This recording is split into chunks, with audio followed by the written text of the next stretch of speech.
Welcome to episode 128. Spring Equinox. Join us as we discuss practices that celebrate the equinox, both past and present. Our own personal practices, the practices of our circle, and the practices of our culture. Stay tuned. Welcome to the Witchy Wit podcast, where we look at life through a witchy lens. I'm Kimberlyn. I'm Leilani. At Witchy Wit, we explore current events, Ideas, music and books, and experiences in ways that recognize energy and life in everybody and everything. We are both real witches. And we bring two real perspectives through the lens of our different ages, Races, and backgrounds. with a healthy skepticism for what we have been told is true. Our conversations are raw, candid, and vulnerable. Join us as we cast a spell to uncover what we each know is true in our intuitive, witchy selves. Welcome to episode 128. Spring Equinox. This just in time for the spring Spring equinox. Equinox. We try to be timely. We do. Yeah. So we're going to talk about the spring equinox, but before that, why don't you tell us what we're going to be doing? We'll talk about the Spring Equinox, and then we'll read a poem that we've selected. But before that, let's do a check-in.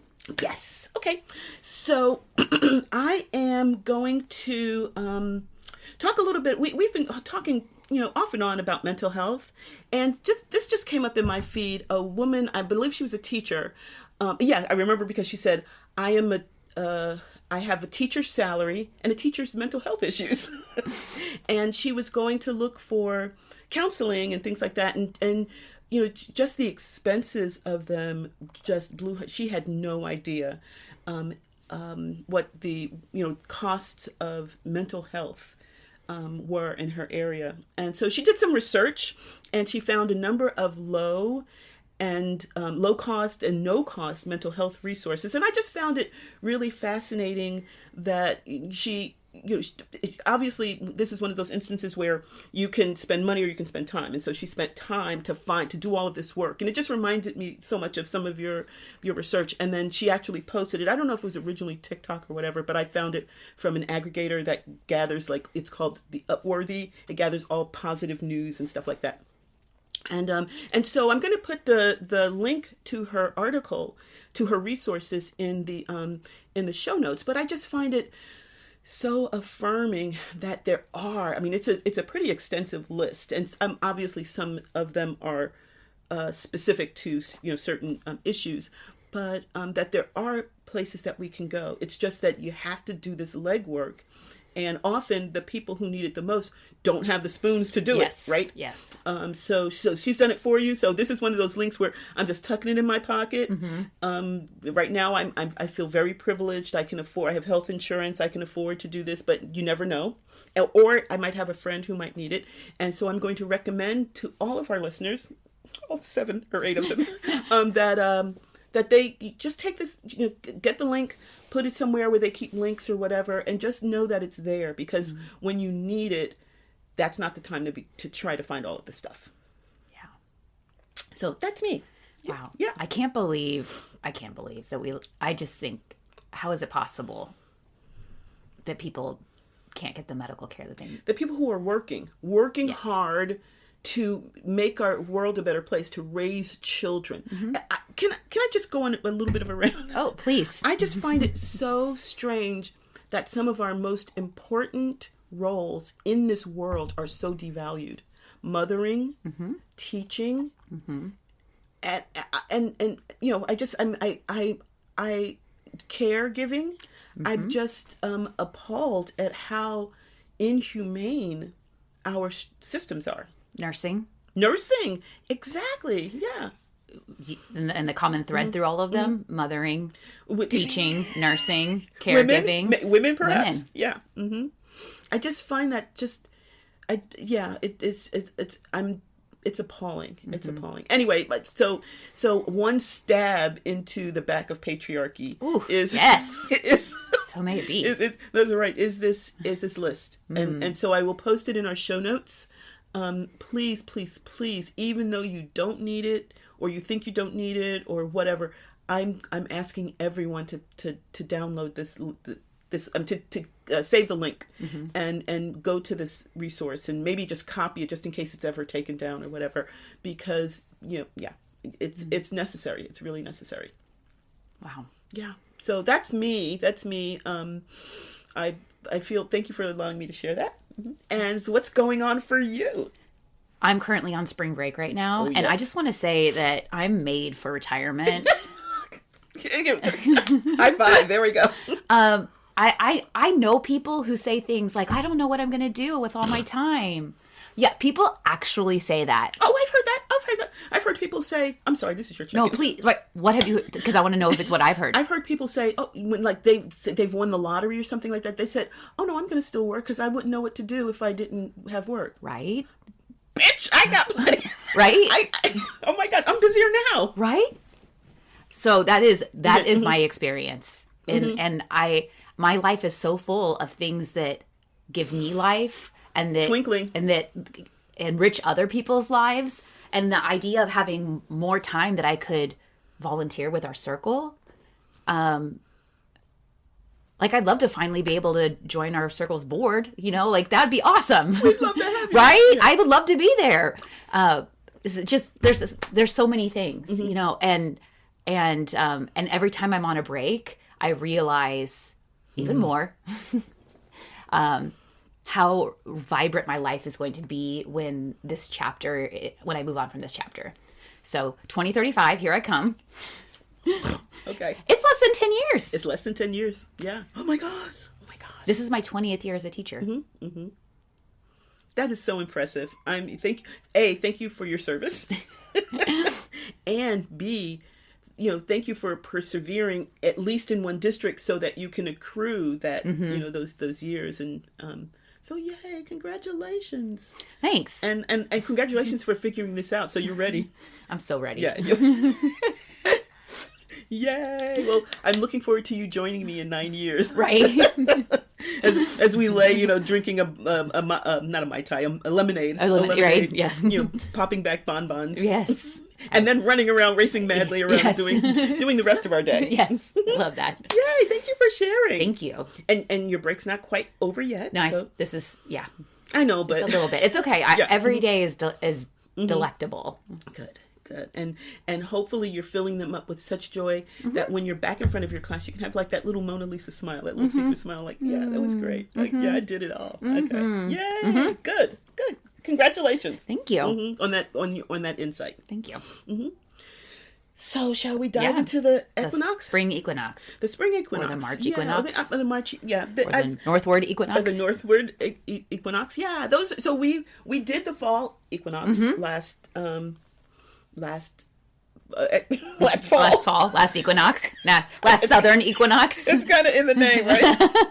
And I remember bumping into someone who had listened to our podcast, and they were, what did they say? Oh, equinox.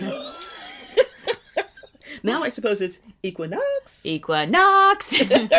So I've heard your feelings about the fall equinox, and we'll dive into your, because I'm wondering if it's a total, like, compare and contrast, if it's a total opposite, or how is it nuanced. But let's talk some fun facts first. Some facts about the equinox.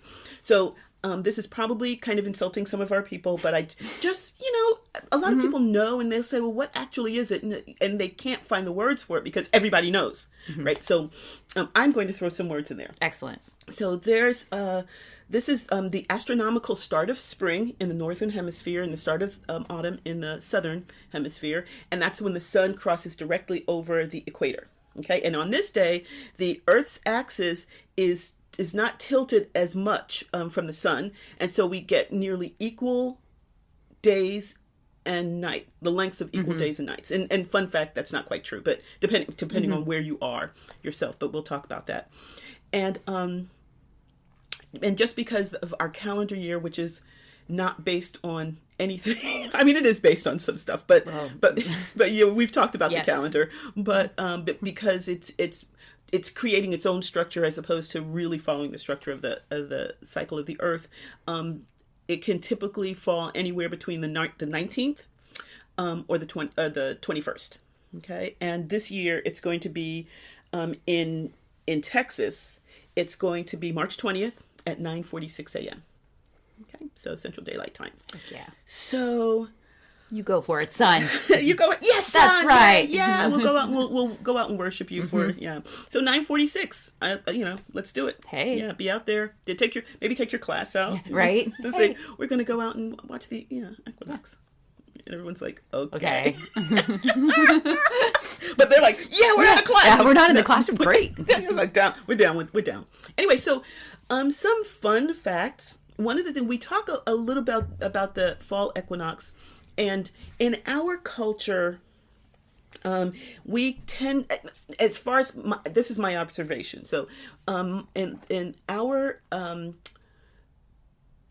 the United States, a friend of mine calls it we're USians. Have you heard that? I not heard that. I heard that yesterday. Anyway, in the United States, we tend to conflate it with Halloween, and so.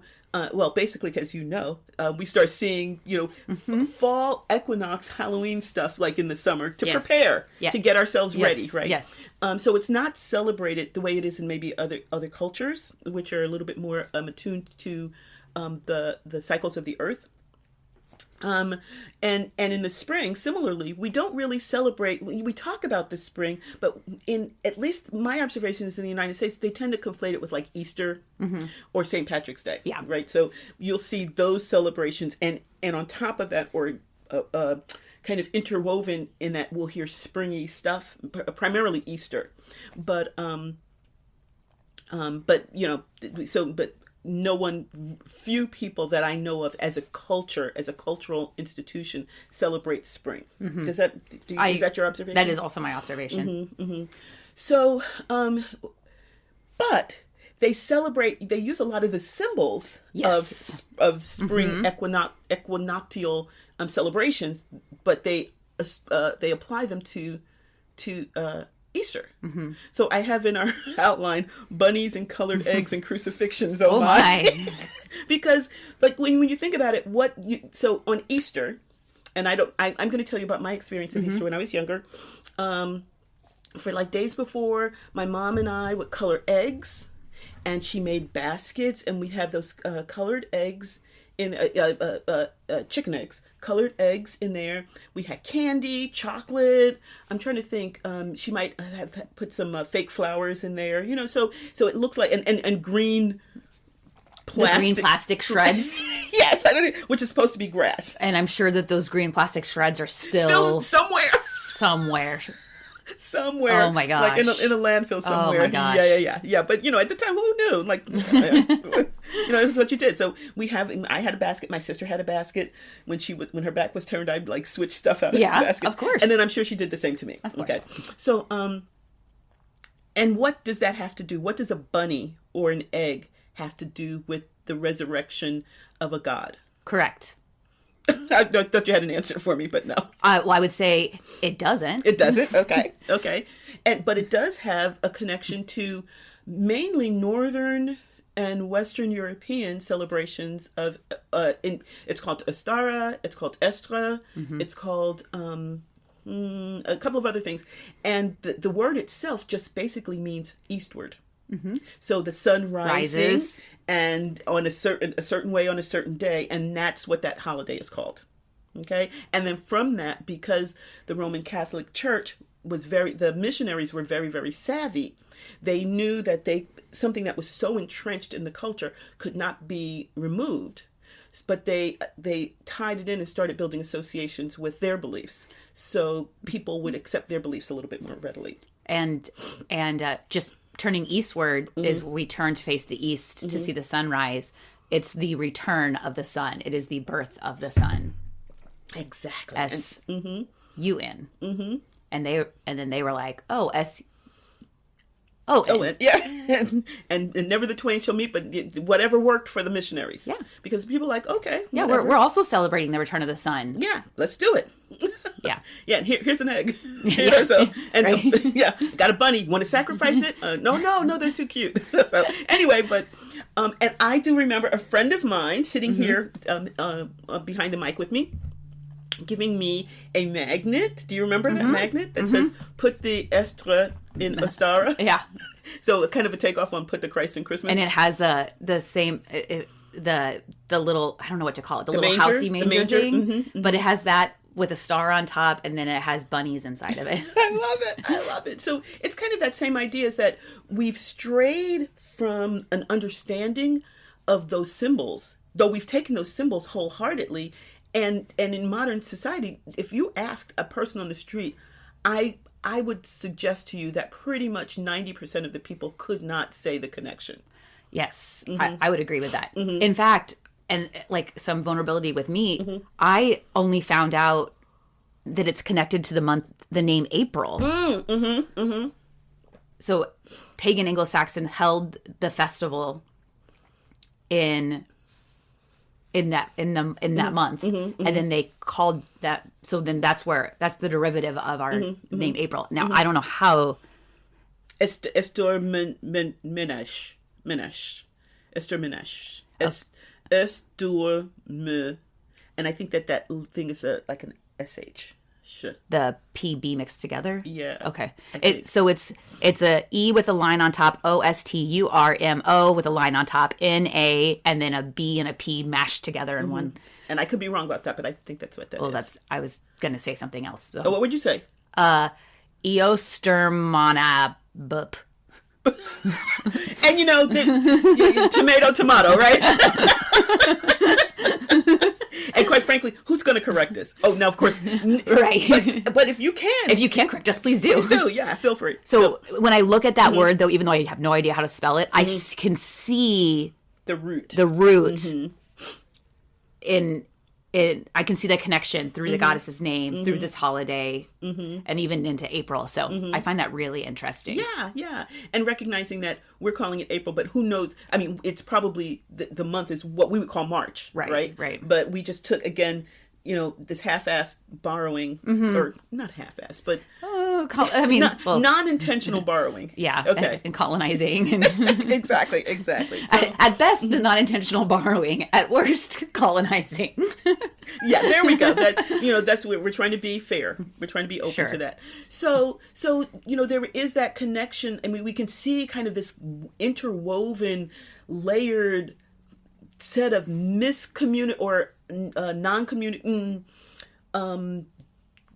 miscommunication, but what is it when you change, like when we play telephone, and so whatever that is, that kind of like a oral tradition, changey type of things, and so there's elements of those old pagan practices that some of the most stalwart Christians, if they only knew it, it's like that's why I smile when I go into the grocery store and I see all the Easter bunnies and like, okay, yeah, and I think we live in a fairly southern area that, I mean, overall, the city votes Democrat, but we still live in a very conservative state and in a conservative area, and people get all up in arms about Halloween. And I just find it so interesting where I'm like, like, no, I'm not going to, we don't do Halloween. We don't let our kids do that. We don't, which, whatever. But then I see them doing the Easter eggs and I'm like, because it's bright and shiny and in bright colors, that makes it okay. I mean, I do think it's okay, but but yes, it is okay. Go for it. Yeah, like, go for it. Makes more for me, right? Yeah, more. I have more choices, but not understanding the significance, which is it's fine. That's fine. You have your fun, I'll have mine. So let's talk about some cultures and how they celebrate, particularly ones that are still celebrating. Think of the equinox as an important part of their practice and their thinking about the world. So I mentioned it signifies the start of spring in the Northern Hemisphere, associated just with the sun rising, associated with new growth, renewal, and that sense of balance because of the idea of the days and nights being of equal length. And then in the Northern Hemisphere, the return of warmth, right? Though here in Texas, we had the return of warmth in January. Then we had the return of cold. Yeah. And then the return of warmth again. Yeah. And then on Monday, the temperature's going to plummet. Yeah. Yes. So, yeah. Okay. So there you go. I can't remember, did anyone see Puxatawny Phil? Oh, I have no idea. Okay, because which is another pagan practice, right? On Groundhog Day, if he sees his shadow, I don't even remember. But it's, you know, Yeah. again, because we've taken this old pagan practice and, you know, like they have reporters there, like newspaper reporters. Yeah. Yeah. I love it. I love it so hard. Anyway, so I'm not quite sure for how much more spring or whatever we have, but Do you remember what episode it was that we talked about calendars? no, but we did talk about, I think it was, we were talking about was it calendars per se, or were we talking about New Year's Day or something like that? Maybe we were talking about New Year's, and so we were talking about the calendar. So I tooting my own horn here. I really found our discussion around calendars to be really interesting, and we alluded to it earlier in this episode, but it. Oh, right, the Julian calendar and the Gregorian, and how it's on purpose detaches us from the natural world, and so. And it might have. We also discussed it in our first Wheel of the Year. Oh, okay. So it might have been one of. Okay. I'm sure it was definitely New Year's because we were talking about it as not an artificial construct, but a calendar, a mental as opposed to earth-based construct. Yeah. All right, so let's talk about some of the ancient pagan spring festivals.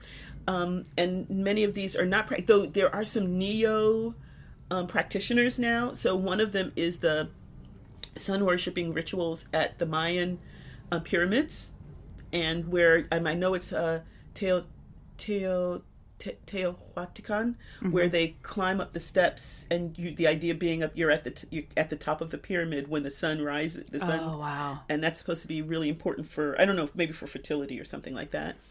And then Stonehenge. Did you see I posted on one of our group chats the meme about Stonehenge? Yes.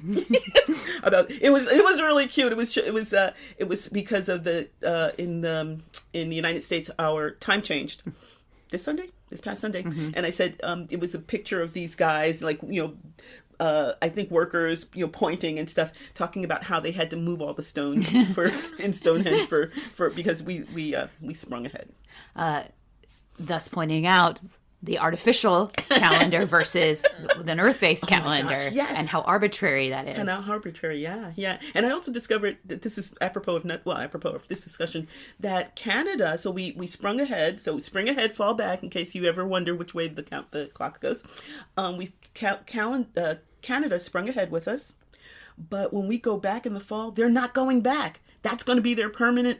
Really? If I'm understanding that properly, that's going to be their permanent time. They're not going to change anymore. All right, Canada. So, which is going to make it tough for them to be our 51st state, right? Oh. But anyway, so it just goes to show how, and I'd also learned that mainly in Canada, when all of these took place, that the farmers didn't do it. Because they said the cows got to be milked at the same time. It doesn't matter what time you say it is. Right. That's when our, you know. Yeah. So I don't know, you know, exactly what's going to happen, but yeah. So it, you know, it's a notion. Anyway, so that's how they practiced in antiquity, okay, prehistory, and as I say, not really prehistory, I guess, but as I say with Stonehenge, there are a lot of neo-pagans, neo-druids, or maybe they just call themselves druids, I'm not sure, but who are trying to renew the ancient practices at places like Stonehenge and Avebury, where there's another pretty extensive stone system. And then some people are trying to bring back the Mayan practices. I mean, I think it would be awesome. To tap into that sacred energy. Oh my gosh. And we've kind of alluded to that a couple of episodes ago when we were talking about travel and how that would, I could see you climbing that. Absolutely. And the rest of us kind of like carrying a cup of coffee. Yeah, you go, girl. I'm right behind you. And you're like, kind of like on the Camino. Where'd she go? Oh, good. Here's my cup. You know those things that you can sit on that take you up the stairs? Oh, yes. There you go. With like that, yes, like people have them installed in their homes. Yeah. I would love that. Or just an escalator. I mean, moving stone stairs. Right. Does Chichen Itza have stone escalators? I love that that idea, when they finally figure out how to manipulate that, mechanically. Oh, So, I love that idea so much. That's hilarious. It's very Flintstones-esque. Yes, like... exactly. Oh, wow. Let's give that some thought. Anyway, and having said that, we talked about these ancient practices and how people are recreating them to a certain greater or lesser extent.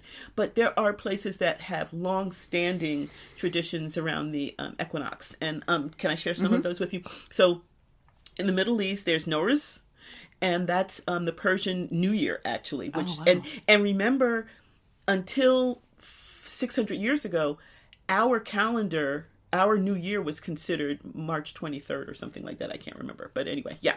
So March, it would be March 23rd, and then that's when the year would change. Remember we talked about that?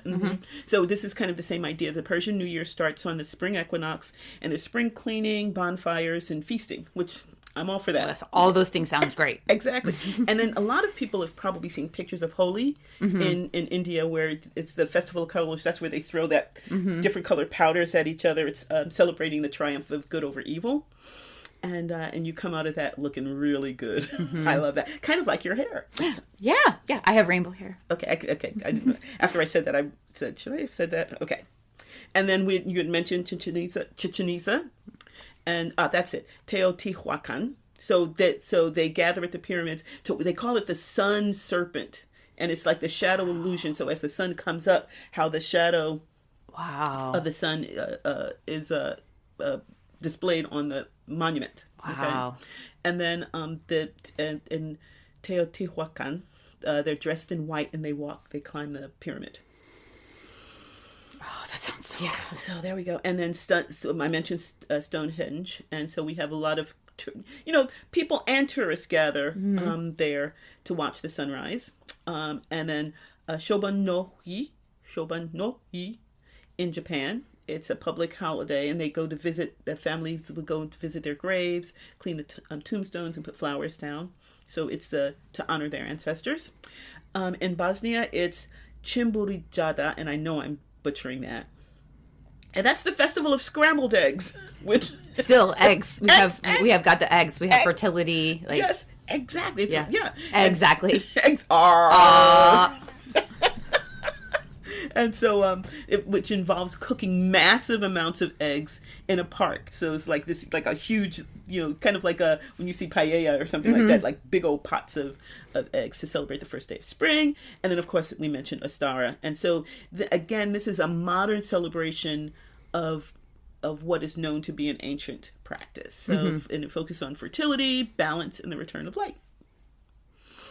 So when we celebrate... So I think we're moving away from calling it Ostara just because of the Northern European associations. At least I know when I have been involved with it, we've just called it the Spring Equinox, but in past we've called it Ostara.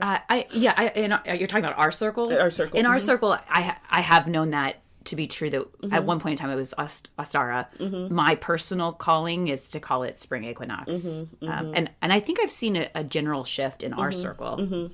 Yeah. I think first of all, the majority of us are not Celtic. Okay, or though a lot of us have northern, not me of course, but actually I do have Northern European lineages. And so the idea of situating it in our lives, in where we live now, I think has become really important to me. And Same. I think I've seen that I've seen that throughout our circle to varying degrees. So when we do this, I'm trying to think of like the last few times it's been about renewal, of obviously balance. I'm trying to think what else. Do you remember some intentions? I remember, so I went back and looked through some of our ritual plans. I did. Look at you! Oh my gosh! The returning of the light, and then different metaphorical different metaphorical things that can be in our life. Okay. As the light, as our light returns, remembering where we're going, where we were taking that light, what we are bringing into the world. I love that. I love how, I know that there's some ceremonial traditions where it's celebrated the exact same way. And there's beauty in that familiarity and being able to relax in that. But one of the things I love about our group is we're so eclectic that you never know. I mean, you know what the date, what it's called, Spring Equinox, and then you show up and it could be anything. But it taps into the energy of whatever that holiday is. Yeah. That Sabbath. So when I went back and looked at the ritual plans, it reminded me that March 2020 was our first ritual that it was canceled. We actually had it planned in person. And it just so happened that when we were celebrating it, it unfolded in the way that in the context of our larger culture that it was canceled, and we moved it online. And I remember us Zooming, and I remember doing that ritual online. I cannot for the life of me remember what we did. Because it was the whole ritual was like, you're muted, but falling off. Oh shoot, what happened?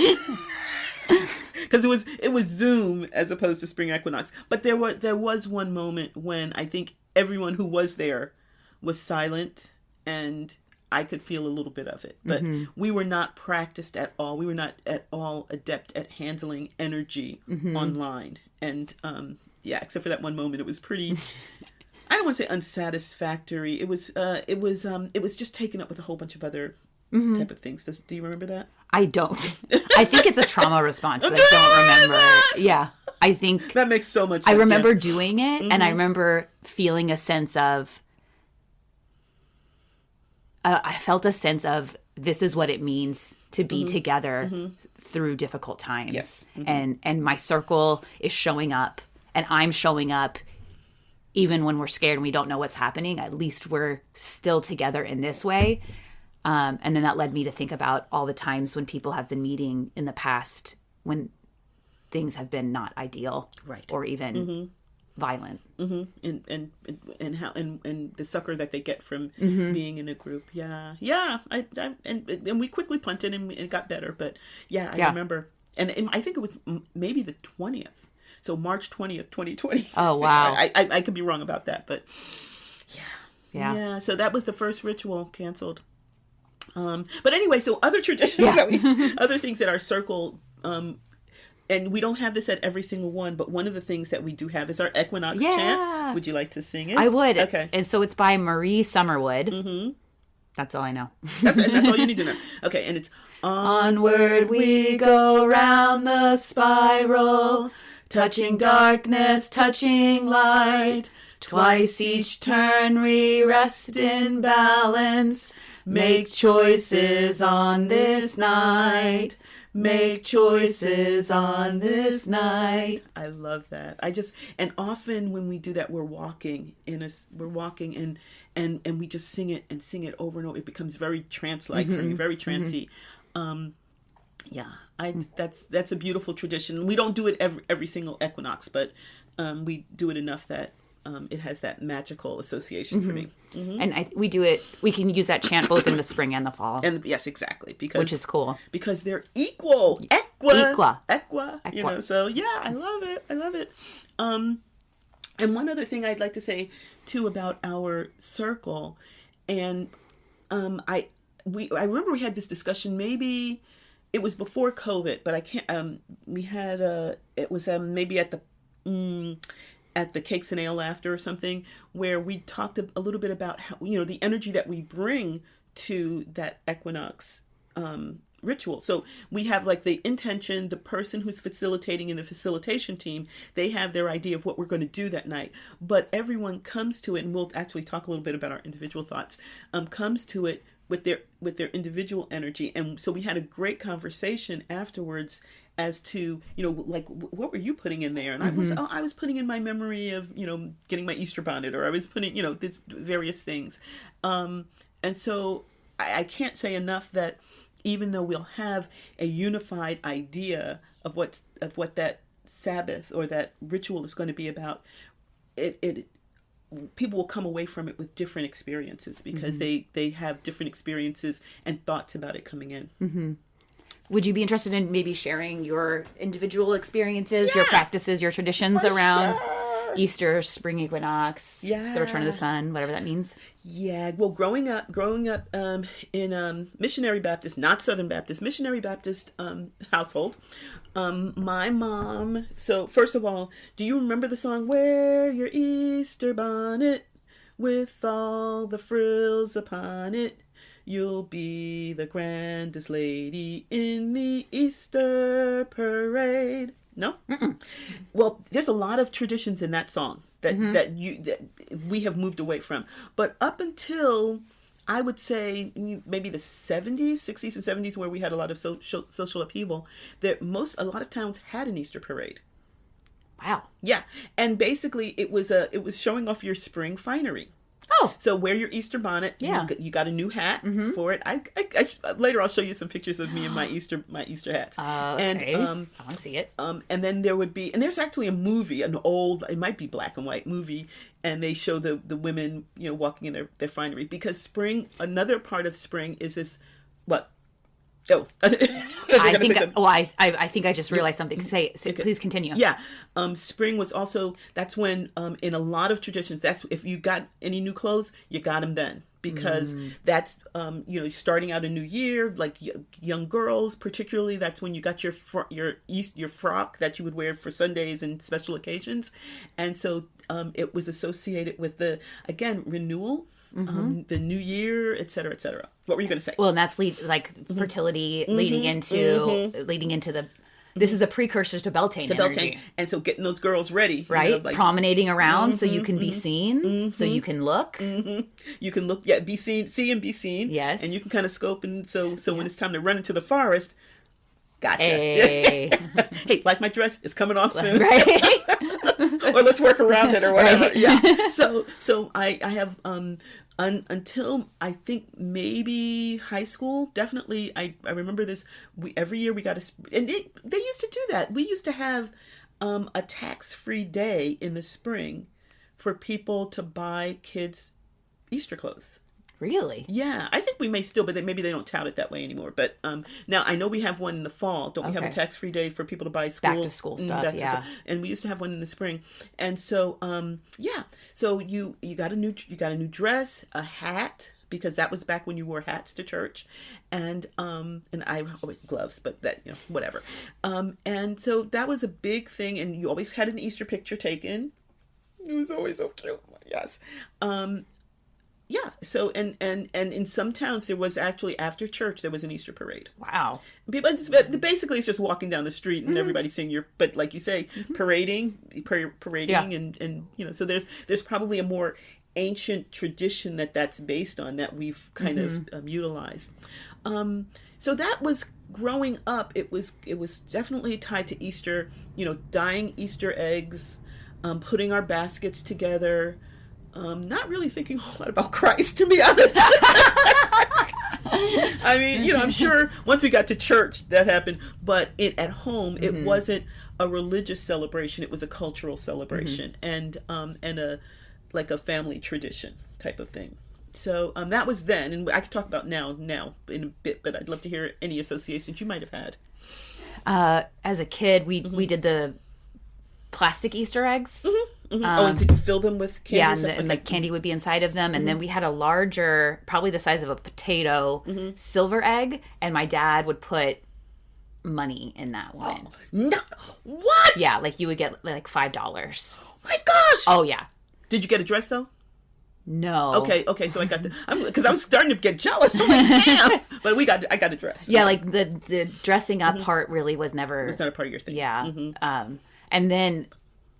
As a teenager, this is like so witchy. As a teenager, we lived in rural Missouri, and in the small town next to our small town was where we went to church, and our church did a sunrise service at the river, because the Missouri River ran through that town, and I loved that. I can imagine. I cannot tell you anything that happened that was said at that service, but I can tell you standing next to a giant river while the sun rises was fucking witchy. That was, yeah. And I was into it. Yes, like, yeah. Like, everyone's like, Leilani. like floating your heads. I have no memory of anything that happened church-wise, but I could tell you what the river looked like, what the sun looked like, and I could tell you where I was standing, and I was not listening to anything anyone said, because I was listening to what the earth was saying. Yeah, and the sun. It's like and the sun. Wah, Yeah, wah, yeah. wah, wah. Wow, Yeah. I love that. And of course, now in hindsight, I'm like, okay. Yeah, you recognize, but at the time you didn't know. No, I was just like, I love this sunrise service. This is great. Not really a big fan of church in general, but this sunrise service, let's go to the sunrise service. And think about that. How many churches have a sunrise service. Do they? Yes. Oh, yeah. Oh, I don't know. Yeah. Even so, the church that I sing in, it's Episcopal church. They'll have like 7 services that day. Oh, okay. Because Easter and Christmas Christians, right? Oh, right. Yeah, see me. But the sunrise service is among them, and a lot of churches have that. Where do you think that tradition came from of standing there waiting for the sun to rise? They might be facing east. They might be facing east because that's where the sun is rising, And so here's the thing is that, again, they're taking that, they've applied it to Christ's resurrection, and they go into the tomb, and it's the first thing in the morning and the whole bit. So they tied it into their doctrine, but it existed long before that, long before Christ's resurrection. So and I love how like you're making like a really Christian thing. You're taking it back to its roots. That's right. It's the OG sunrise service, right? Yeah. Sunrise service. Yes. I love it. I love it. Way to tap into that witchy right? energy. Yeah, definitely. Oh, man. I wonder if people around me knew. I wonder if my parents knew. I don't know if they would know what to attribute it right. to. They might just say, that girl, she's just plumb unusual. She just loves that sunrise service. Hallelujah. So glad. She's finally Christian. Like, at least once a year we know we got her. Wow. So let's talk a little bit. That's, when we were younger. How do we celebrate now? With our knowledge and stuff. I like to stand and watch the sunrise. Much like when I was a child. Don't mess with success. No. It worked then, and it works now. The more elements I can have around me, I don't normally have a giant river, I know, isn't that, that sucks. Yeah, because that river was huge. The Missouri? Yeah. It was big. So, but the more elements I can have, of course, because I'm elemental, the more elements I can have around me, the better. Yeah. But even if it's just me outside in my driveway, still works, right? Still, like, I want to see. I want to see that return of the sun. I do think that I just don't feel as excited about spring equinox as I do about fall equinox. I start noticing the days getting longer. And tell us why. Because I wake up and it's not dark outside, and I go to bed and it's not as dark. Keep going. I think I'm seeing a thread here. So, but there is a joy in me as the dark time of the year approaches, and there is a bit of sadness. And I do really love the liminal time is my favorite time. The changing of time and the transitioning.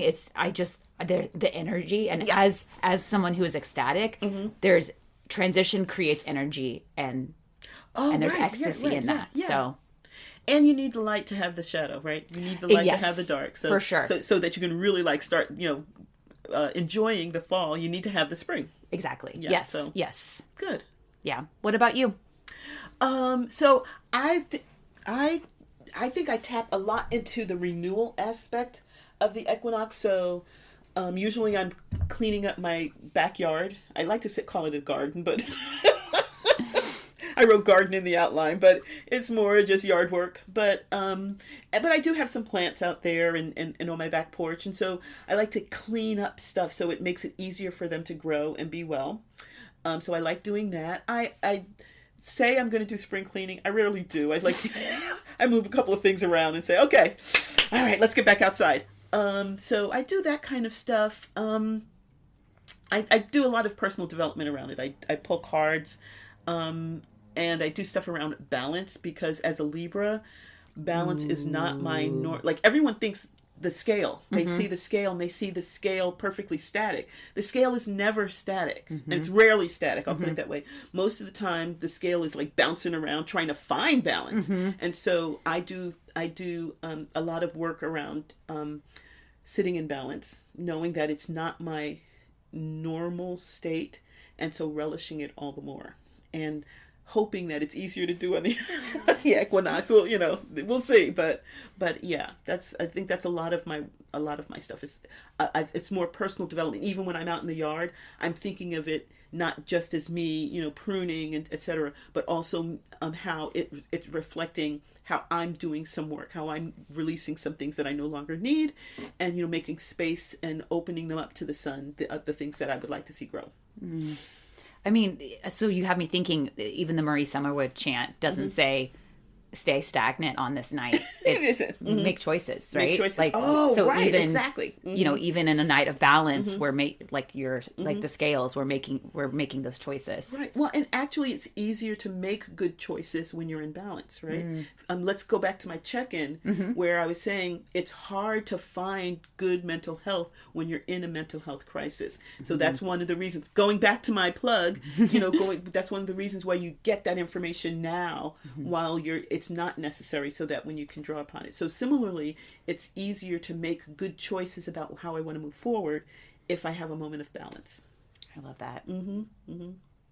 So the poem that we're going to read is Colors of Spring, and it's written by Haley Netterman. I found her poetry in We Moon, which is a publication of Full Circle. That's the name of the group, Full Circle, and it's their publications for women.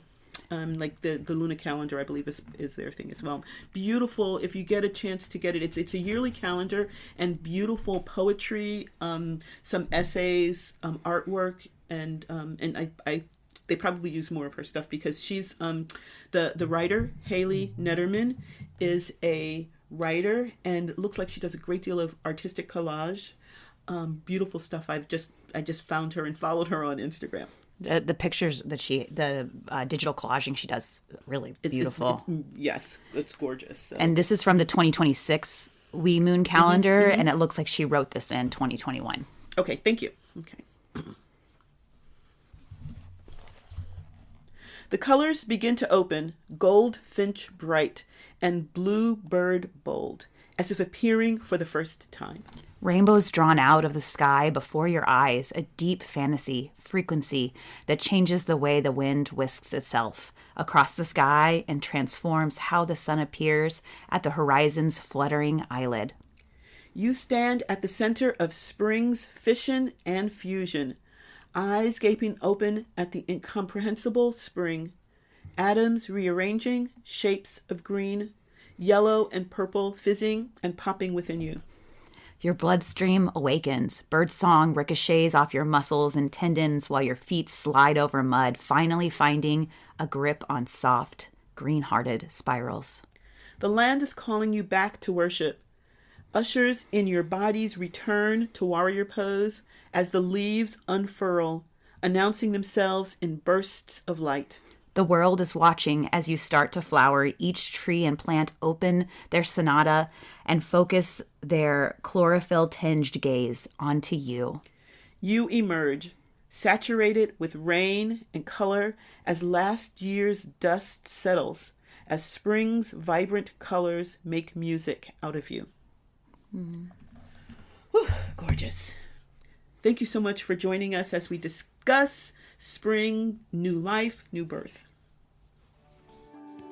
We hope you have enjoyed the magic that has unfolded here at Witchy Wit. It would be great if you would help make Witchy Wit possible and get access to exclusive content by donating on Patreon. We'd love it if you join our Witchy community and enjoy shareable content on Instagram, Facebook, and YouTube. Would you do us a big favor and support us by rating and reviewing us wherever you get your podcasts? It's free and helps witchy folks find us. Feel free to email us at witchywitpodcast@gmail.com. We love to hear from our community. Reach out and let us know what's brewing in your cauldron. New episodes are released every second and fourth Friday. Follow us on your favorite podcasting platform so our episodes go right to your playlist. You can listen as you ride your broom. Stay witchy, y'all!